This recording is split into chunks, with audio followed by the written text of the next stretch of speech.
আমার কাছে sub registry অফিসের একটা তালিকা আসছে, আমি দেখছি যে বিশ্বের সর্বশ্রেষ্ঠ আপনার ঘুষের লেনদেনের জায়গা হচ্ছে সাব রেজিস্ট্রি অফিস।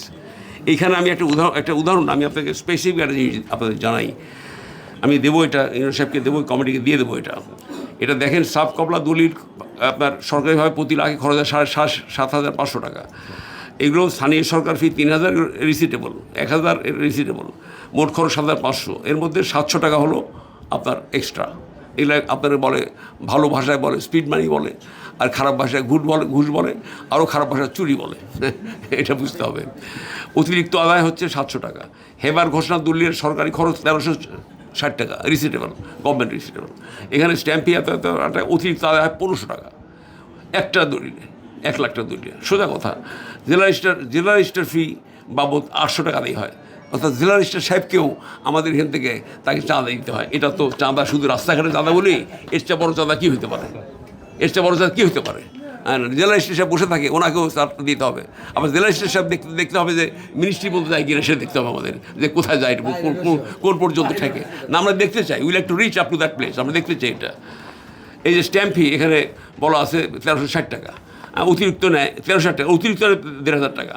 জেলা রেজিস্ট্রার ফি এখানে আবার 800 টাকা, দলিল রসিদ 100 টাকা।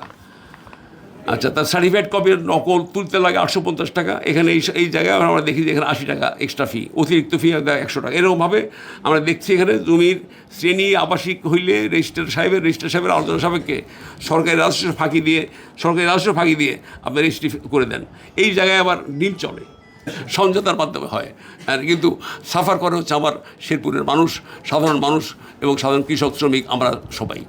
এবং ধনুটের 2 নামে যদি ব্যক্তিদের ইউনিয়ন পরিষদে যদি দামের কোনো ভেরিয়েশন হয়, সেই জায়গায় 1,000 টাকা হলেই সব ঠিক হয়ে যায়। হ্যাঁ, 10,000 টাকা, 10,000 ঠিক হয়ে যায়। কমিশনের মাধ্যমে দলিল রেজিস্ট্রি দাতার বাড়িতে গিয়ে যদি সরকারি আপনাদের ফি দেওয়া হয় 1,000 টাকা, আমরা জানি এটা। কিন্তু বাড়িতে গেলে 10,000, 20,000, লক্ষ টাকা পর্যন্ত হয়। হ্যাঁ, না, এখানে অতিরিক্ত ফি আরও বেশি। দলিল লেখকের সমিতি থাকলে প্রতি লাখে 7,500।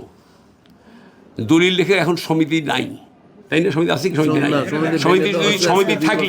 সমিতি থাকলে হতো 12,000 টাকা, সমিতি নাই বলে আছে 7,500। তাহলে সমিতির দরকার নাই। সমিতি হলে যদি 12,000 হয়, তাহলে সমিতির দরকার নাই। দরকার আছে কি সমিতির? আমরা চাই না। আমরা যে সাফারিংটা জনগণের উপর যাবে সেটা আমরা মানি না, আমরা করতে দেবো না এগুলো। দলিল লেখকের সমিতির কার্যকর থাকলে হেবার দলিল ফি 1,350 টাকায় 10,000 টাকা। কি কথা? অতিরিক্ত এত টাকা।